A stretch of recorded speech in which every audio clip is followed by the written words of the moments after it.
Bueno, aquí somos 2 diputados y 2 que no lo son, pero como si lo fuera.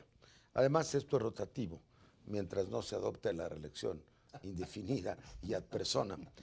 Diputado Arturo Huerta, ¿qué propondrías a la Cámara?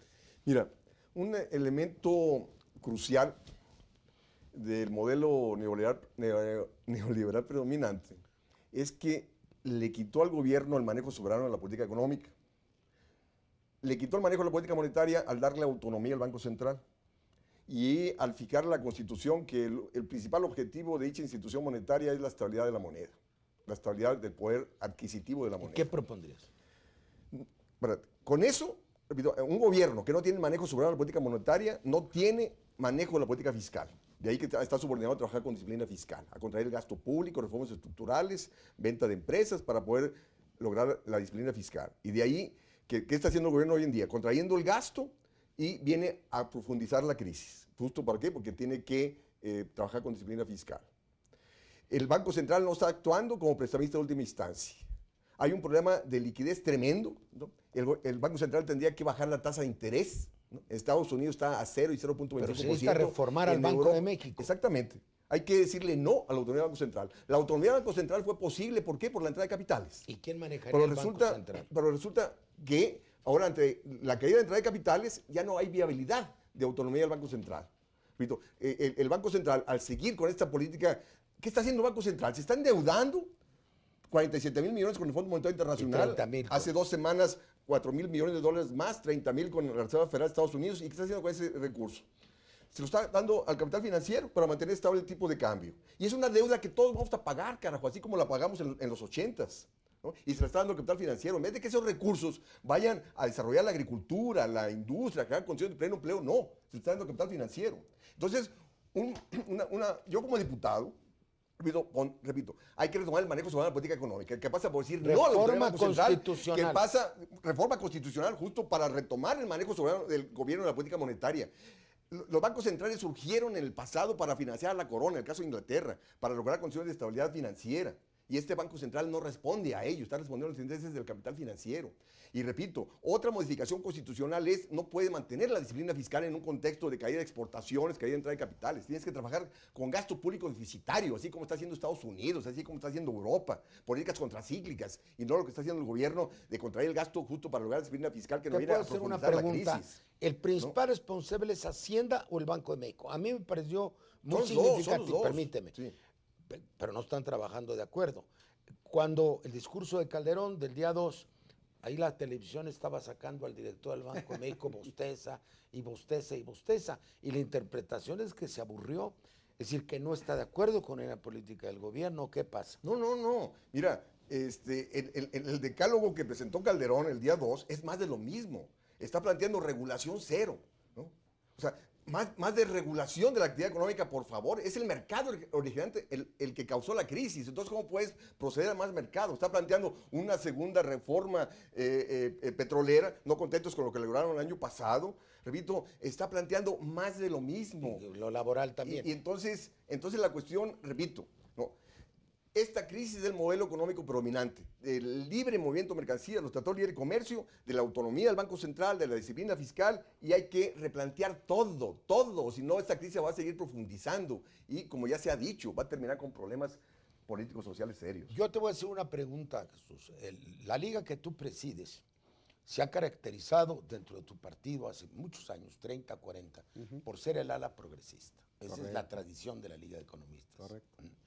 Sin embargo, acaban de enviarme, yo no lo recordaba, el discurso, le dije en 89, después con el informe de Carlos Salinas. Y un poco todo lo que está diciendo él, se los voy a mandar por correo, lo estoy diciendo, que empieza a desnacionalizar la economía, que empieza a abrirla, y que empieza a desregularla y todas las consecuencias. De todas maneras, de 1988, desde 84, 85, los gobiernos emanados de tu partido adoptaron la línea neoliberal. Va a partir del 84, 85. Sí, con la entrada de México. Entonces, ¿están ustedes dispuestos? Porque es de la Madrid. Es Salinas, es Zedillo, es Fox y es, ¿cómo se llama? Es Calderón. te lo estoy planteando en términos políticos. Tu partido estaría dispuesto, no digo a renegar, porque no todo el mundo estuvo de acuerdo. No se te olvide que yo salí de tu partido precisamente para evitar la implantación de la línea neoliberal. ¿Tú sientes en el Partido Revolución Institucional la idea de remontar el curso del neoliberalismo? ¿Hay esa decisión o no la hay? Por supuesto que sí, pero antes yo le voy a decir a Arturo, nos daría mucho a guerra como diputado, ¿no? Arturo. Pero bueno, definitivamente, la propuesta que nosotros hicimos y está en la plataforma electoral de esta campaña que acaba de pasar. ¿Por qué ese cambio entre ustedes? A ver, por fin, nada más déjame hacer una reflexión. En el PRI tenemos, tiene un amplio espectro, tú lo sabes. Vemos de los que somos más progresistas, ya vemos de los que hay más inclinados hacia la parte neoliberal, porque pues, tenemos de todo en el partido en materia de política económica, en ese sentido. Yo creo que lo que nosotros estamos planteando es un nuevo modelo, que le hemos llamado la nueva vía mexicana para el desarrollo. Y básicamente es retomar, insisto, lo que decía hace rato, sobre lo que establece el 25-26 constitucional. Primero, que el Estado retome la conducción de la economía nacional. Bueno, y que la retome a través de algo que se mencionó ahorita. Debemos ser un Estado democrático regulador. Un Estado regulador. Nosotros abandonamos la regulación económica. En cuanto a tratados de comercio que promueves. Simplemente tenemos 14 tratados y acuerdos comerciales, pero el 80% del mismo es con Estados Unidos y Canadá. El resto de los tratados y acuerdos de libre comercio que existen en el mundo, pues es mínimamente, no lo hemos aprovechado como tal. No aprovechamos, ¿por qué? Porque la Secretaría de Economía y el Poder Público gubernamental no está volteando hacia el resto del mundo. Por ejemplo, ¿qué se requiere hacer para crecer? Pues no es un modelo econométrico, Porfirio, es una ecuación muy sencilla. Inversión nacional es igual a generación de empleo. Y generación de empleo es igual a bienestar, y entramos al círculo virtuoso del crecimiento y del desarrollo. Como estuvimos. Si tú recuerdas, en 1982 el país invertía el 26% del PIB. 26%. 12% era inversión pública y 14% era inversión privada. 25 años o 27 años después, bajamos al 20%, nos estacionamos en el 20%, y de esto solamente el sector privado ha crecido 2 puntos porcentuales en 27 años. Del 14 al 16%, y el sector público cayó del 12 al 4%. ¿Qué quiere decir? No vamos a crecer a los 7 y 8% que crecíamos en aquella época, porque no hay inversión nacional. Diría el sector privado, es que pasamos del 14 al 16 porque no tenemos las facilidades necesarias. Nos lo han contestado, tú lo sabes.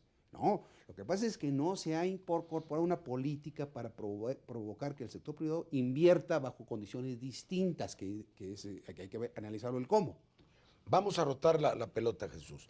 Creo que para ordenarnos podemos dividir, estamos terminando un capítulo, en política fiscal, política monetaria y financiera, política comercial y relaciones con el exterior y política productiva, así muy genéricamente. ¿Por cuál quieres empezar? ¿Por la fiscal? Bueno, en el caso de la política fiscal se hace una crítica muy fuerte sobre los niveles tan bajos que tenemos de recaudación impositiva.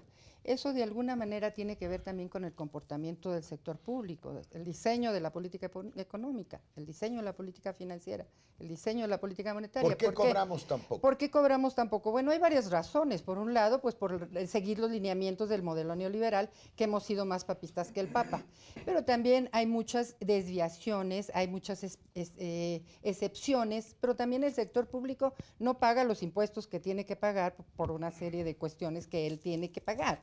A sus trabajadores les paga una cantidad base y después todo lo demás no paga los impuestos. Esto se regresaría de alguna manera a lo que se requiere como recaudación fiscal. Entonces, si el gobierno en la parte de la política fiscal no predica con el ejemplo, pues difícilmente la iniciativa privada va a hacer lo que tiene que hacer en términos de pago de impuestos y en términos de evasión y elusión fiscal. Te puedo interrumpir.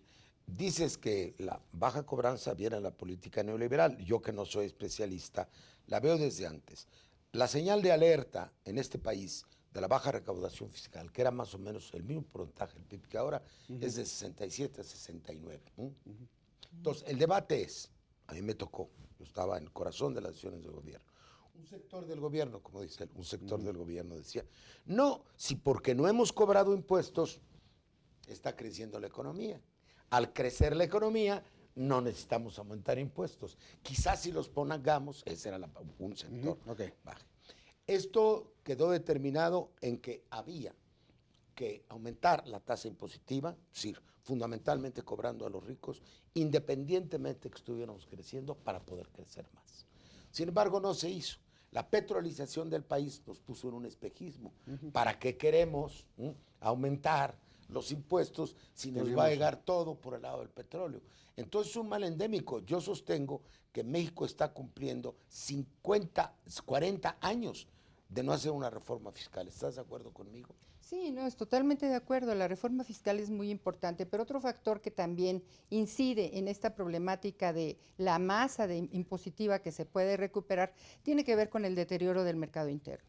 Tú no puedes tener un mercado interno totalmente deprimido, donde los salarios son realmente mucho más bajos de lo que son en el resto de América Latina, ya no digamos del mundo, ¿verdad? Y estar pensando que la posibilidad recaudatoria es alta.